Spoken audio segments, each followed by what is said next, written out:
Hitungan tetangga tidak pernah salah. Kalau kita hidup di perantauan di luar negeri, hitungannya tetangga pasti tidak pernah salah, sahabat-sahabatku. Apalagi kita sudah berpuluh-puluh tahun di perantauan.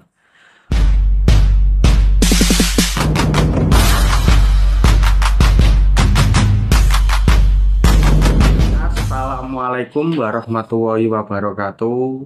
Apa kabar sahabat-sahabat Ridwan Channel? Semoga di hari ini dilancarkan urusannya, dimudahkan segala urusan kalian. Semoga yang sakit diangkat penyakitnya, yang punya hutang semoga dilunaskan hutangnya. Nah, apa kabar kalian sahabat-sahabat? Kali ini saya ingin sedikit bercerita tentang seorang perantau yang sudah begitu lama di perantauan, apalagi merantau sekeluarga, ya lebih tepatnya suami istri.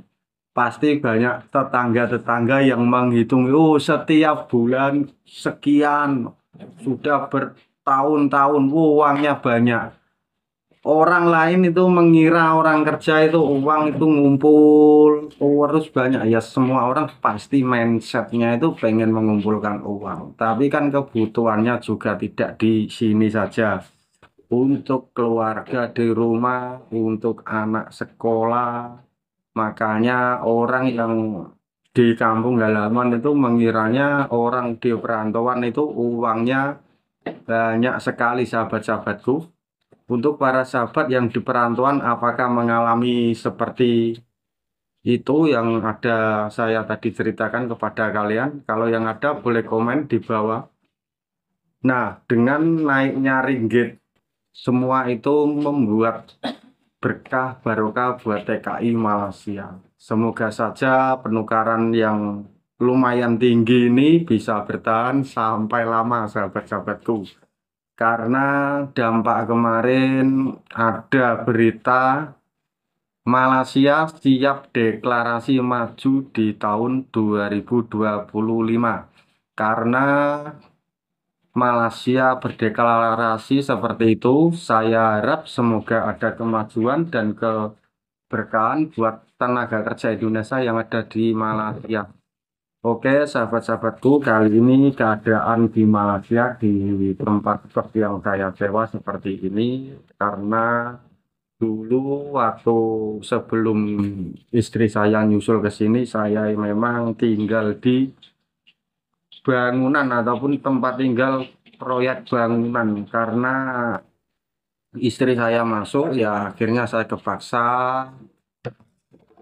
menyewa kos ataupun ya menyewa. Nah, seperti ini sahabat-sahabatku kos yang saya tinggali di Malaysia.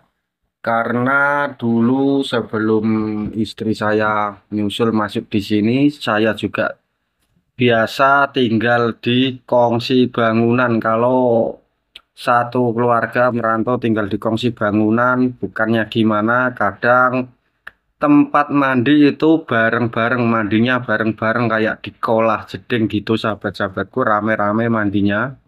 Juga kurang gimana, kalau orang yang kerja proyek bangunan di Malaysia pasti tahu keadaan seperti apa. Tapi jujur saya pribadi kurang kurang gimana, saya nggak bisa ngejelasin sahabat-sahabatku, istilahnya ya kurang elok lah. Bukan soal elok tempat mandinya, bukan. Karena kalau mandi bareng-bareng antara laki-laki sama perempuan itu juga kurang elok. Padahal terkadang juga ada itu di bangunan yang tempat mandinya sudah disediakan khusus perempuan, khusus laki-laki. Kadang juga itu disekat-sekat seperti toilet. Tapi kadang orang pun orang banyak susah diatur. Gampang memakai yang bukan di bagian untuk mandi laki-laki. Itu kadang ya seperti buang air besar di tempat jamban perempuan ataupun toilet perempuan. Ya makanya itu kadang orang di proyek bangunan orang banyak itu memang diatur susah. Dengan ini saya terpaksa juga harus tinggal di kos sebab karena sama keluarga juga untuk tinggal di kongsi kalau orang banyak-banyak juga kurang selesa.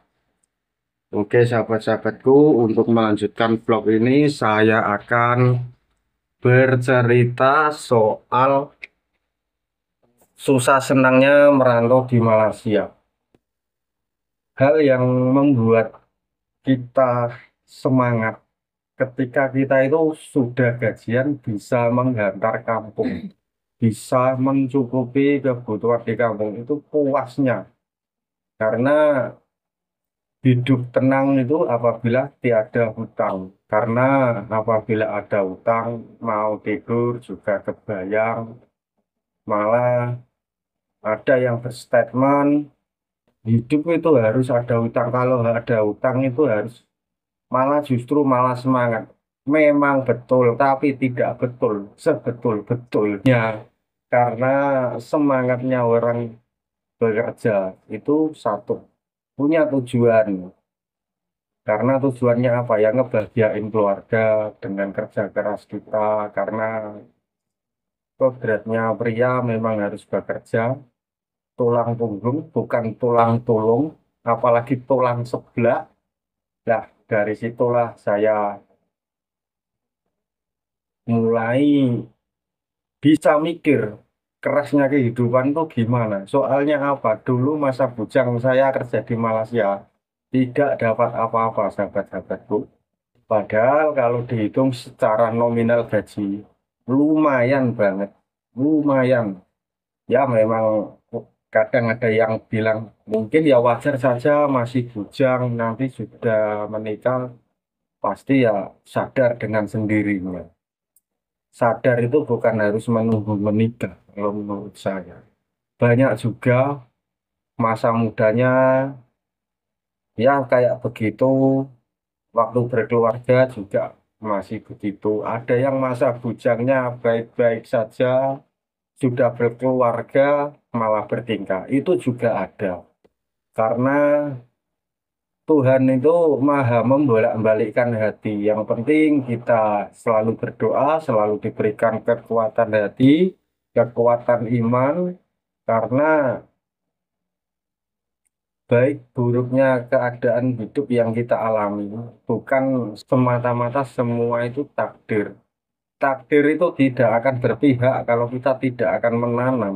Karena bila kita menanam yang baik, insya Allah juga hal baik yang akan kita tuai. Sedemikian rupa kalau kita menanam yang buruk. Suatu saat keburukan itu juga akan kita tuai. Karena hukum alam tabur tua itu masih berlaku. Ya, makanya dari pengalaman-pengalaman kegagalan di perantauan yang begitu lama, mulai umur belasan tahun sampai mendekati 40, makanya semakin tambahnya umur itu nggak ada buat ngurusin hal-hal yang nggak penting. Yang penting kita kerja, kerja, kerja, diberikan kesehatan, ibadah-ibadah buat ngebahagiain keluarga. Yang penting kita selalu usaha dan berdoa soal hasil biar Tuhan yang mengatur. Karena rezeki itu sudah tertakar, tidak akan tertukar sahabat-sahabatku. Karena juga banyak ada yang mengira orang di Malaysia begitu lama. Oh, Bang Ridwan itu pasti uangnya banyak, apalagi merantau sama istrinya. Alhamdulillah, saya amini saja, amin ya robbal alamin. Karena setiap ucapan itu adalah doa sahabat-sahabatku. Aku tidak pernah gimana-gimana ya tetap style biasa, punya uang nggak punya uang ya biasa. Jadi kadang ada orang kan yang ketika mempunyai uang, stylenya ataupun fashionnya parlente atau gimana. Tapi aku biasa saja. Punya uang nggak sama nggak punya uang nggak bisa ditebak. Biasa-biasa saja. Karena orang kaya betul-betul kaya saja pun simple. Kehidupannya simple. Kalau orang yang gimana suka, oh ini kadang ada yang pakai apa gitu, macam-macam lah. Yang penting kita selalu apa adanya saja dengan versi kita sendiri. Nah, dulu saya mula-mula masuk di perantauan pertama kali di Sarawak, kerja pabrik dulu gaji kalau sebulan masih ada minggu masuk itu biasa kan dihitung double, kalau public holiday itu triple, itu pun paling banyak tidak sampai 500 ringgit, sahabat-sahabat sahabatku, demi Tuhan saya tidak bohong, itu 2006. Cuma makan memang dikasih, itu masih potongan gaji 10 bulan, tapi saya tidak sampai setahun saya dikeluarkan karena ya, untuk dikeluarkan alasannya apa, untuk disebut juga tidak pantas. Yang terpenting dari situ saya kayak apa ya, tidak sesuai harapan seperti itu. Lepas itu saya keluar dari salah satu pabrik tersebut, pabrik triplek ataupun kilang plywood. Terus saya menghidupkan paspor dekat Intikong Tebedu, Sarawak sana, Kucing.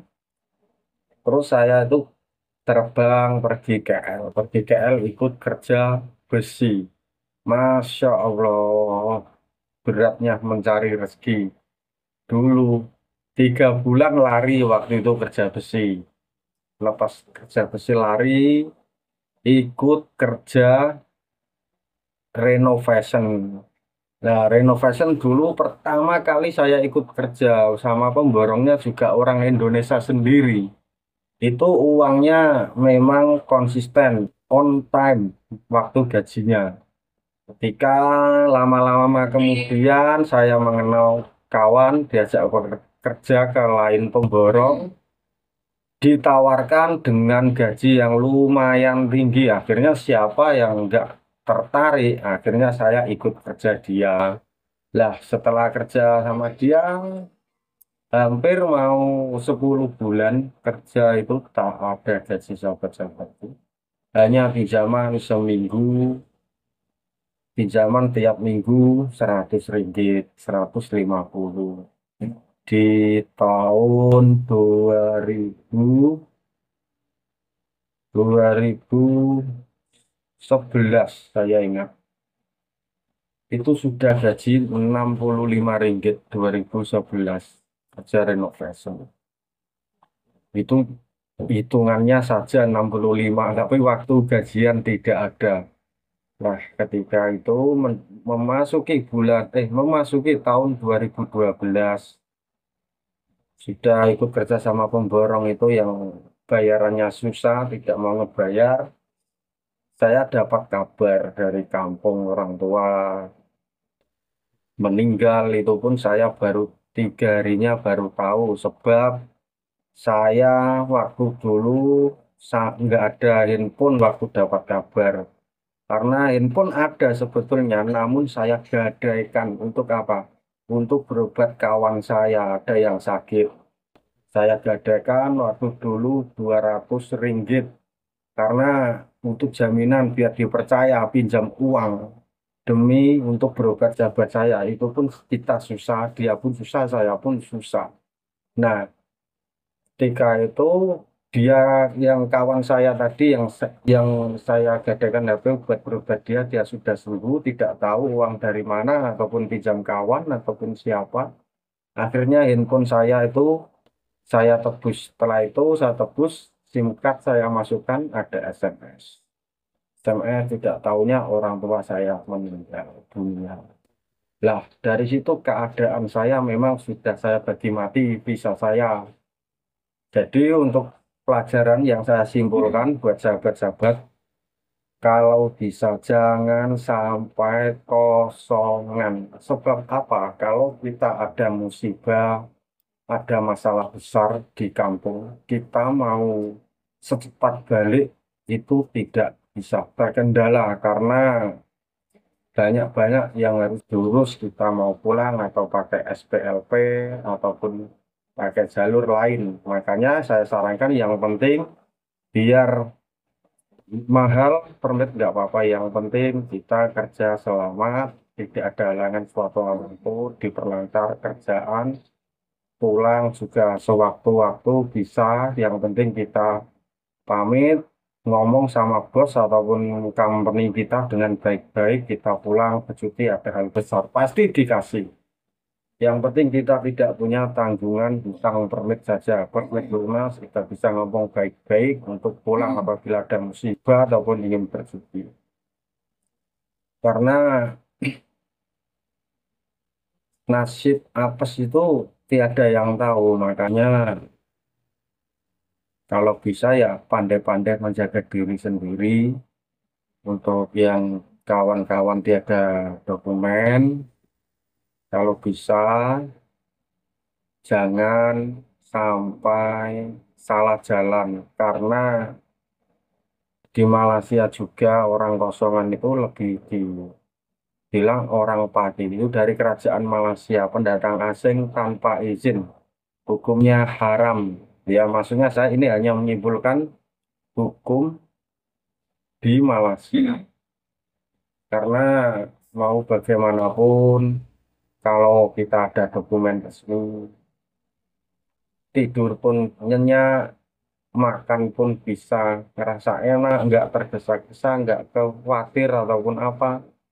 Kalau zaman sekarang orang kosong itu masih mending tidurnya, masih nggak kayak waktu saya mula-mula masuk. Kalau mula-mula masuk, ada orang kosong. Tidur itu pun di hutan, serius sahabat-sahabatku.